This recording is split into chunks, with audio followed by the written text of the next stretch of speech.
Assalamu alaikum wa rahmatullahi wa barakatuhu. Gıyık Kur'an kitabının 56. suresinde Allah subhanahu ve teala Estaizu billah Ulaikel mukarrabun dedi. Алар Аллаға жақындар. Бұйырса бүгін Аллаға жақындар ким екенін ушул окуядан билебиз. Bir күн Мекке шаарында Аль-Харам мечитинде Абу Кудама Аш-Шами отурду. Бирөөсү жанына жакындап, "О Абу Кудама, сен ушунча жихад көргөн адамсың. Капырлар менен согушуп. Ошолордон эң жакшысын насаат кылып айтып бер", деди. Абу Кудама макул болуп, окуяны баштады. Bir күнү жихадка жөнөп, Ракка шаарга бардык. Халифат чек арасында. Ал жерде адамдарга жихад жөнүндө айтып, Алланын жолуна садага кылууну сурандык. Адамдар садага кылган акчага ат сатып алдым. Куралдарды салдык. Соң bir адамдыгында түнөдүк. Түнү эшик такылдады. Мен ал жерде эч кимди тааныбайт болчумун. Мени да эч ким тааныбайт. Ким болду деп эшикти ачтым. Bir аял туруптур. Бардык жери жабык. Колу да көрүнбөйт.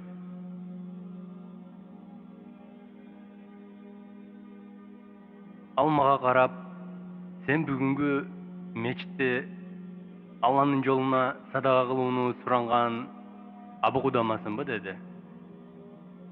Мен ооба. Эмне болду дедим. Ал мага bir түйүндү карматты да жоголуп кетти. Ачсам bir кат турат. Ал катта "О Абу Кудама, садага берейин десем, тыйыным жок. Кошо барайын десем, уруксат жок. Ошого менде болгон эң кымбат чачымды көрүп, кесип сага бердим. Ат байлаганы керек кыларсың" деген ойдо. Өзүмчө ойлодум. Бул аялдын 5 бакчасына кирүү каалоосу ушундай күч экен, тыйыны жок туруп, аял үчүн эң кымбат болгон чачын берип салды я. Шариатта түзүк эмес болсо да дедим. Ошол ой менен жатып уктап калдым. Эртең менен фажр намазына турдук. Намазды окуп, батырлар менен жөнөдүк. Маслама ибн Абдул Маликтин сарайын жанына жеткенде, артыбыздан bir adam кууп келип жатты. "О Абу Кудама! О Абу Кудама!" деп. Мен батырларга токтогула. Ким экен карайын дедим да. Артка кайрылып келдим. Sen kimsin? Dedim. O Abu Kudama. Ruhsat ber. Sizler menen birge soguşka barayın dedi. Men ayttım. Жүзүң ач. Yaşın жеткен bolsa alıp кетем dedim. Yüzün açsa bir aydı көргөндөй болдum. Жаш 17 жаштуу. Жүзү ай сыяктуу нурлуу жигит. Балакай, senin атаң тирүүбү? Dedim. Жок.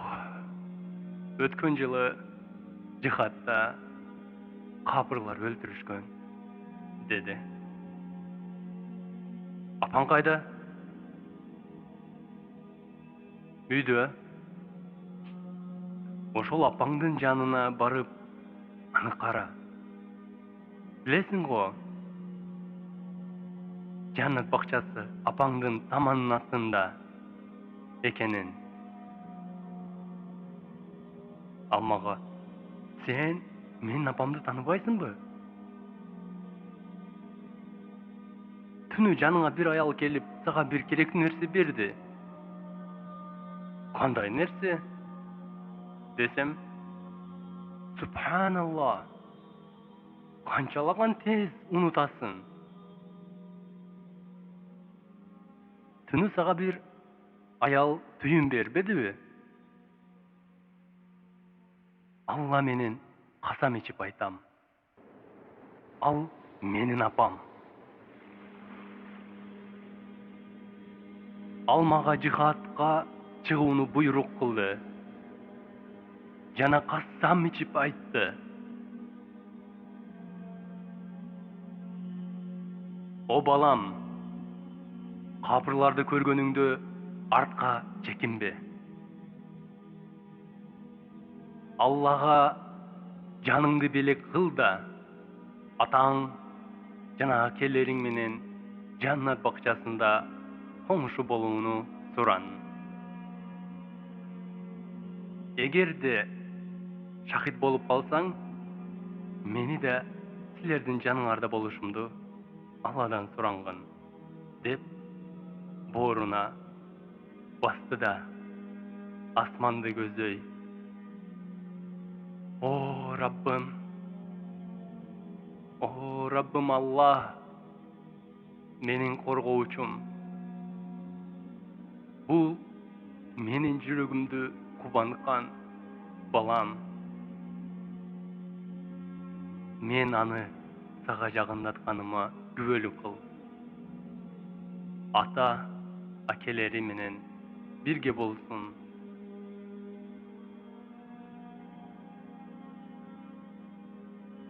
Мен анын сөздөрүнө таң калып турдум. Ал мага, о Абу Кудама, силер менен бирге барганга уруксат бер. Мен ушул газабатта силер менен болоюн. Мен жашым кичүү болгону менен буйруса шахиддин уулу шахид болом. Алланын китебин жатка билем. Сонун чуркайм. Атты да жакшы чабам. Мергендей атам. Мындайды угуп, аны калтыра албадым. Ал да биз менен жөнөдү. Аллага касам ичип айтам. Биздин ичибизде эң активдүү, тез чуркаган ошол болду. Жана анын тили бир гана зикир айтуу менен болду. Биз орозо болчубуз. Магриб намазы жакындап калганда бир үйгө жеттик. Ошол жерде намазды окуп, ифтарды кылууну чечтик. Ал жигит биринчи аттан түштү да: "Мен тамак жасайм" деди. Биз ага: "Узак жол жүрүп чарчадың?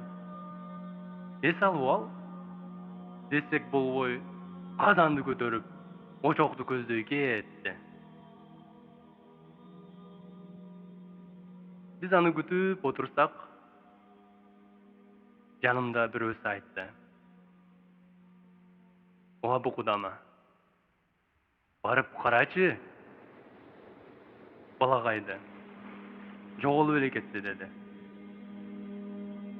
Мен анын жанына келсем, байкуш балагай очокту жагып, суу кайнаганча башын ташка коюп уктап каптыр.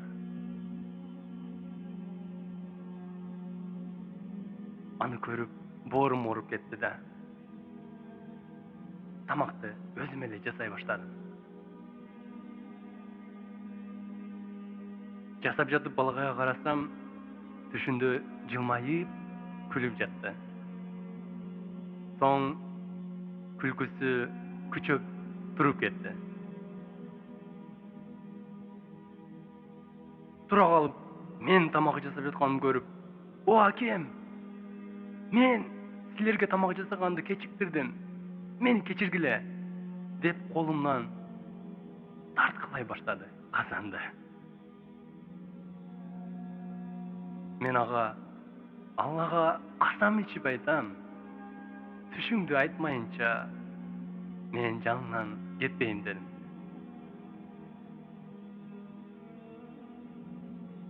Сураныч, түшүмдү мен менен Алланын ортосунда калтырайлы деди. Бирок мен ага айттым: "Мен Аллага касам ичип айттым. Демек, айтмайынча койбойм" дедим. "О, Алланын пендеси" деп түшүнү айтышты баштады. Мен жаннат бакчасына кирдим. Анын кооздугун көрдүм. Аллахым ыйык Куран китебинде айткандай экен.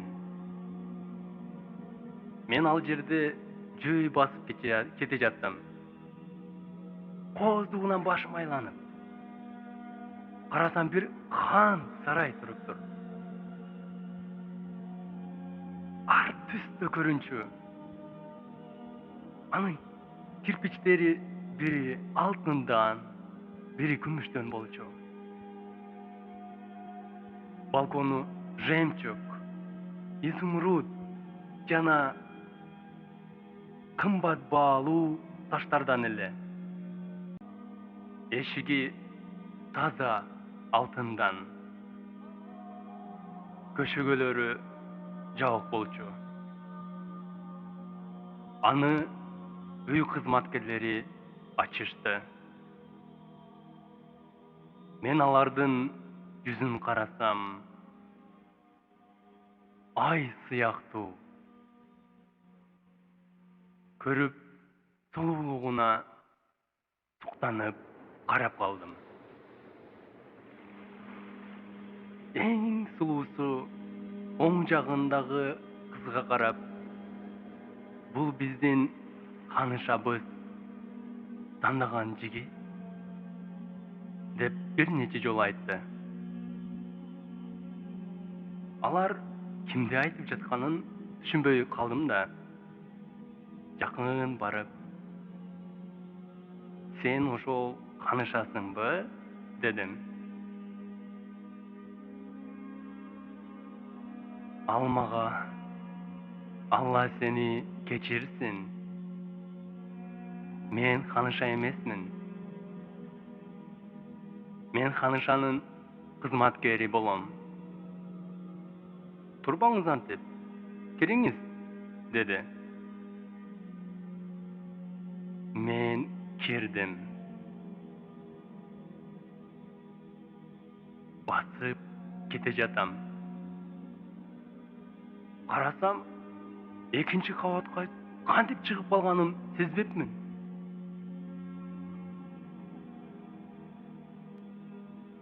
Bir bölmөнү көrdüm. Al таза кызыл алтындан болчу. İçinde bir жашыл түстө хризолит менен бүткөн жумшак кровать туруптур. Буттары ак күмүштөн. Üstünde bir күн сыяктуу кыз жаткан. Ушундай сулуу.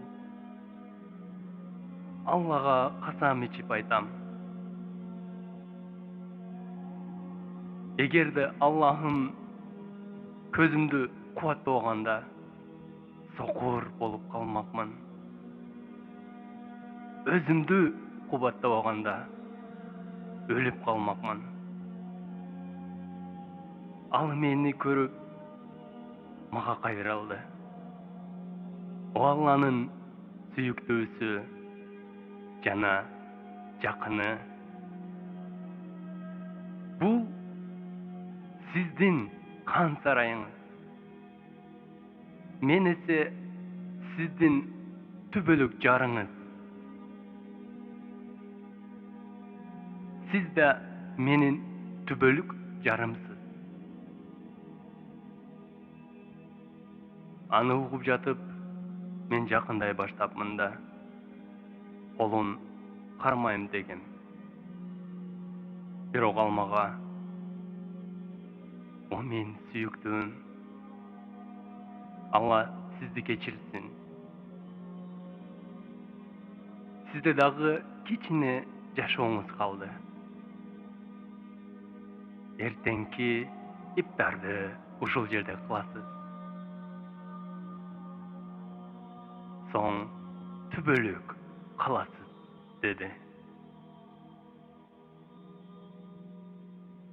Мен аны угуп, кубанып күлдүм.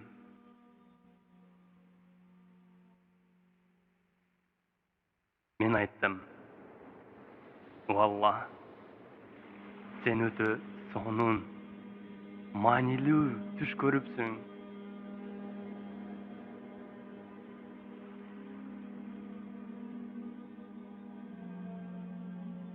Андан соң иптар кылдык. Кайра жөнөдүк. Чыгарага өзүбүздүкүлөрдүн жаныга түнү жетип келдик. Ошол жерде түнөдүк. Эрте менен фажыр намазын окугандан соң капырлар согушту баштады. Биздин жол башчыбыз Анфал сүрөсүн башындагы аяттарды окуп, жихад жолунда Алладан кандай жакшы белектер бар экенин айтып, баарыбызга даярдануу буйрук берди. Карасам, бүт баары тууган ургуна жакын болуу менен аракетте. Ал балакай бир өзү турат. Балакайда эч кими жок. Мен анын жанына бардым. Аттарды аралап өтүп, биринчи катарда турат экен. Улум, сен мындан мурун жихадда болгонсуңбу? Дедим.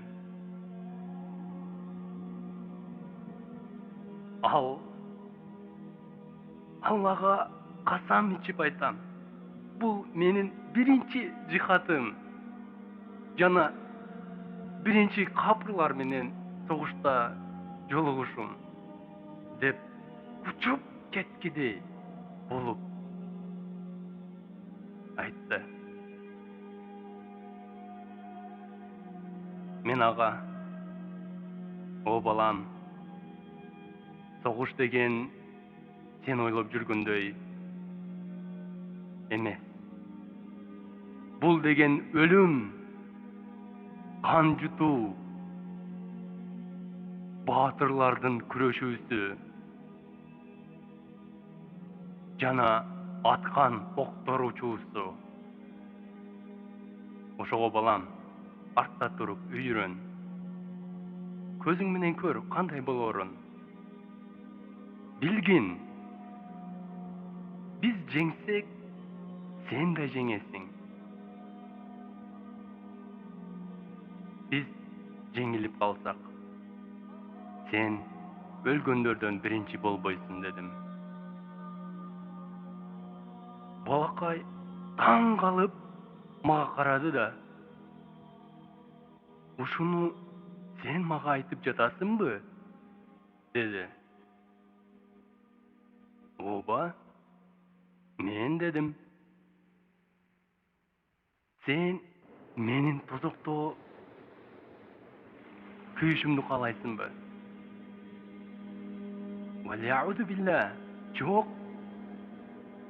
Биз тозокко кирбейли деп чын жүрөктөн жаннат бакчасын каалап ушул жерге келбедикпи дедим. Ал мага Анфаль сүрөсүн 15-16 аяттарын окуп баштады.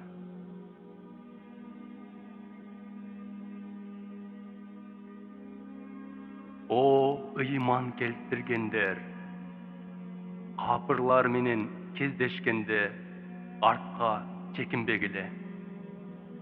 Бир эле ыңгайлуу абалды ээлөө үчүн же өзүңөрдүн тобуңарга кайрылып келүү үчүн болбосо. Башка учурда артка чекингендер Алланын каарына калды.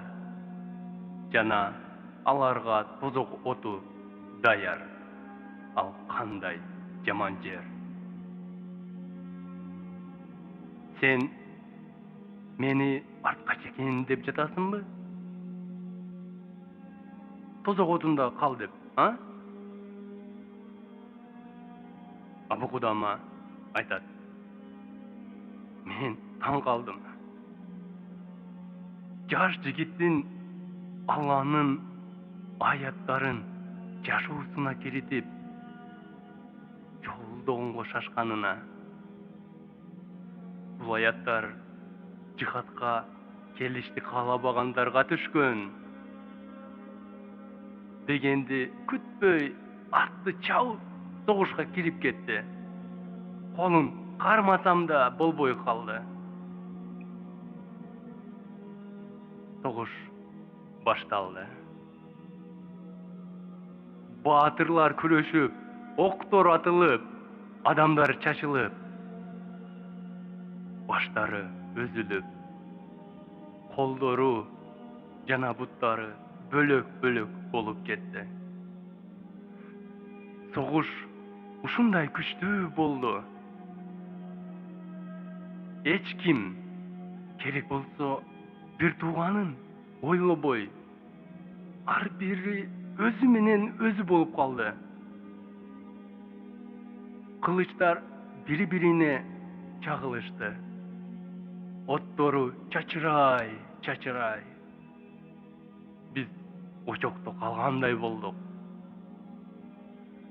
Кылычтарды кармай албай калган абалда алсырап калган элек. Зухр намазын убагы кирди. Капырлар качып, Аллахым бизге жеңиш берди. Баарыбыз жыйналып, намазды окудук. Соң жокторду издей баштадык. Бүт баары туугандарын издешти. Мениси Ал балакайды карадым. Жарадар жана өлүктөр арасында нары карап, бери карап издеп жүрдүм. Тыңшап көрсөм, акырын үн чыгып жатты. О, адамдар! Абу Кудаманы чакыргыла деген. Ошол үн чыккан жерди карай шашып бардым.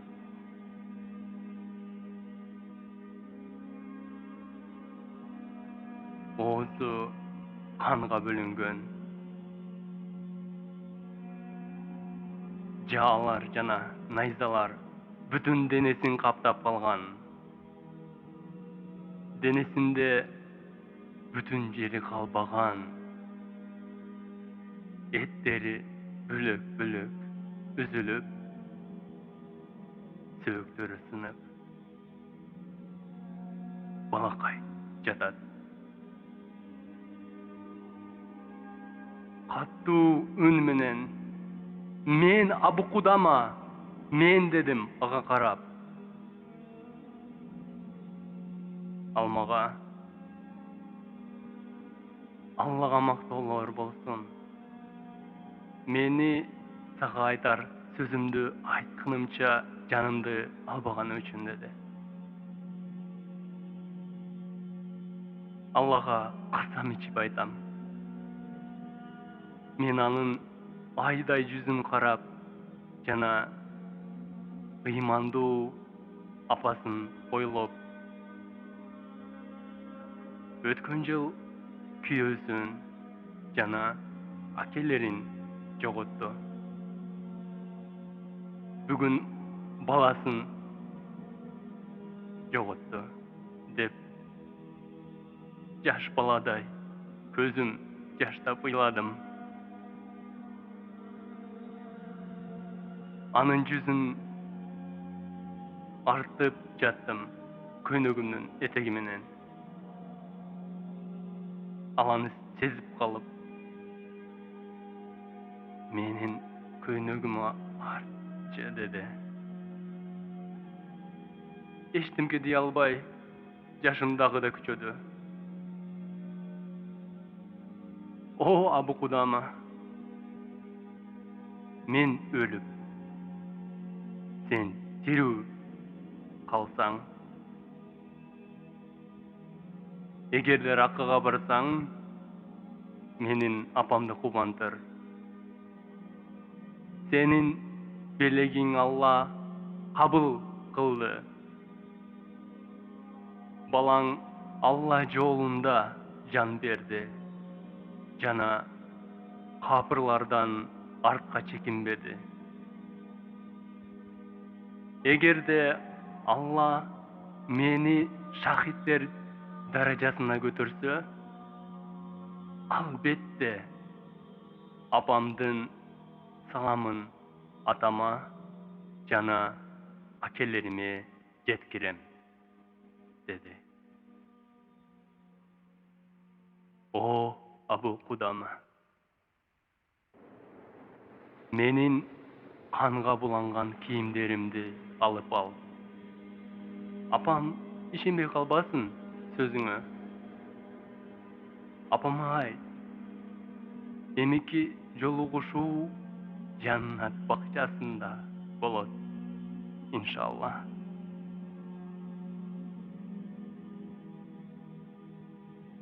Соң биздин үйгө барганда менин 9 жаштуу карындашым күтүп алат сени.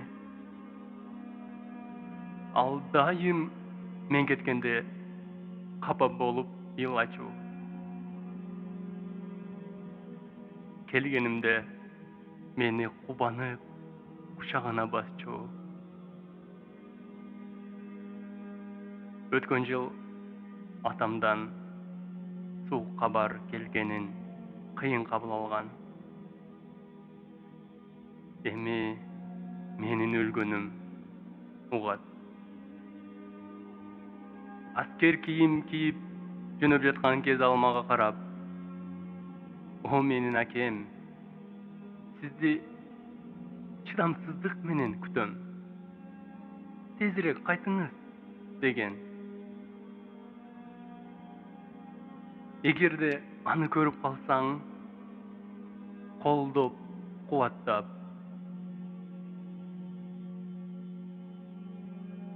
Алланын сөздөрүн сүйлө. Жана менин ордума Алла колдоочусу де. Ушуну айтып жаткан учурда балакайдын дем алуусу кыйындап бир сөздөрдү айтты, бирок мен түшүнбөй калдым. Бир күчтөнүп, "О Абу Кудама, Аллага касам, Каабанын Раббысына касам" ичип айтам. Менин түшүм анык болду. Мен Канышаны көз алдымда көрүп жатам. Анын жыпар-жыты мага келип жатат, деди.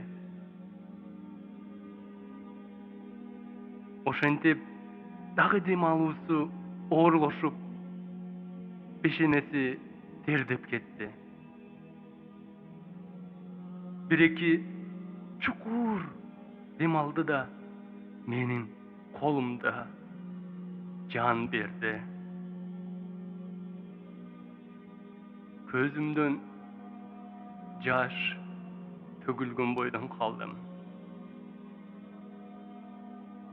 Андан соң анын керектүү буюмдарын жана калын кийимдерин алып, куржунга салдым.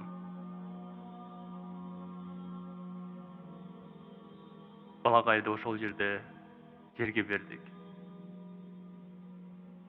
Бүт шахидтерге жаназа намаз окудук.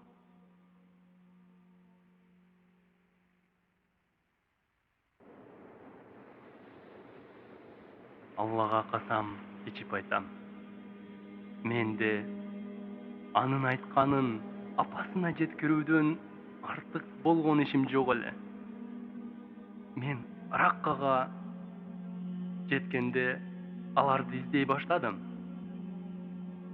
Ойлоп карасам, эч кимисин атын билбейт экем. Балакай айткандай 9 жаштуу кыз туруптур. Ар бир жихаттан кайткан адамдардан менин акемди көрбөдүңөрбү деп сураштырып турчу. Алардын жообу жок кызым, көрбөдүк болду. Ал кыз чындап менин акемди эч ким көрбөдүбү деп ыйлап жиберди. Мен аны көрүп жанына бардым.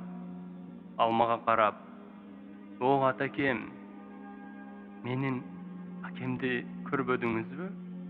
деди. "Апаң кайда?" дедим. "Апам үйдүн ичинде." "Айт, чыксын." Үйдүн ичинен апасы чыгып келди. Мени көрүп, "О Абу Кудама, сен мага жакшы кабар менен келдиңби, же жаман кабар менен?" "Алланын сага ырайымы болсун, сен үчүн кандай кабар жакшы?" дедим.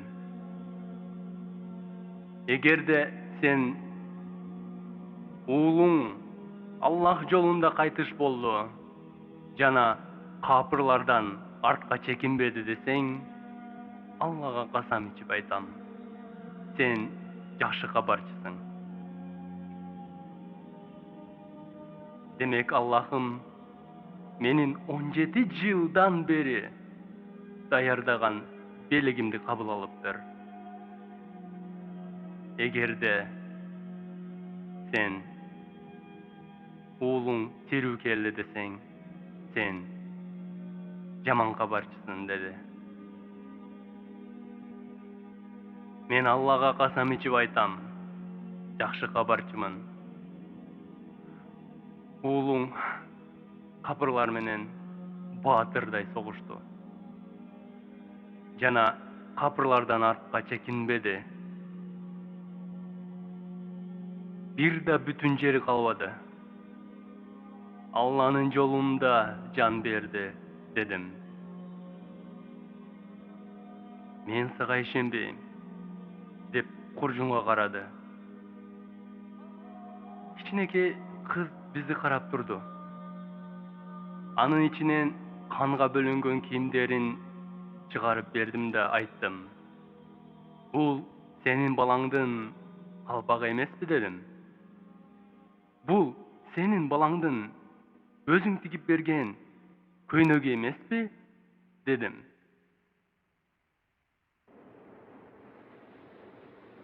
Аны көрүп, ал апа Аллаху акбар деп кубанып кетти. Ал жерде кыз титиреп өзүн жоготуп койду. Жерге жатып калды. Апасы жүгүрүп суу издеп кетти. Мен куржунумда бар суумду жүзүнө чачып, Куранды окуй баштадым. Аллага касам ичип айтам. Мен ал кыз Токтобой балакайдын жана атасын атын айтып жан берди. Апасы кызды көтөрүп эшигин жаап кирип кетти. Эшигин жанында туруп мындай деген үндү уктум. О, Раббым Аллах, мен өзүмдүн күйөөмдү, акелеримди жана баламды сенин жолуңда сага бердим. Менден ыраазы болуп, жаннат бакчасында бизди бир кыласың деген үмүттөмүн.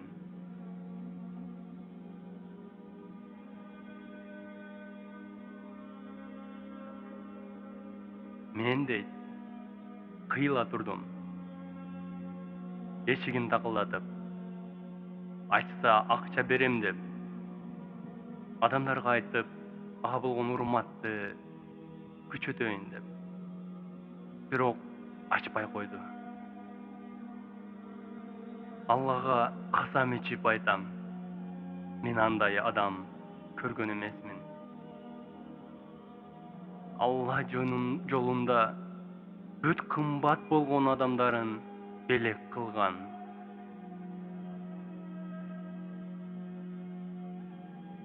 Сиз сурайсызбы? Эмне үчүн мындай кылды деп? Аллахым Анкабут сүрөсүнүн 1-аятында мындай деди. О адамдар, биз ыйман келтирдик деште эле сыналбай калып калабыз деп ойлошобу дейт. Биз аларга чейинки болгондорду да сынаганбыз. Албетте, Алла чынчылдарды жана жалганчыларды да билет.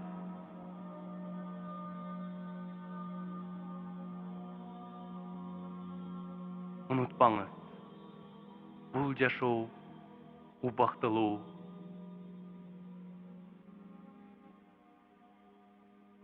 Чыныгы жашоо буйруса, жаннат бакчасында болот.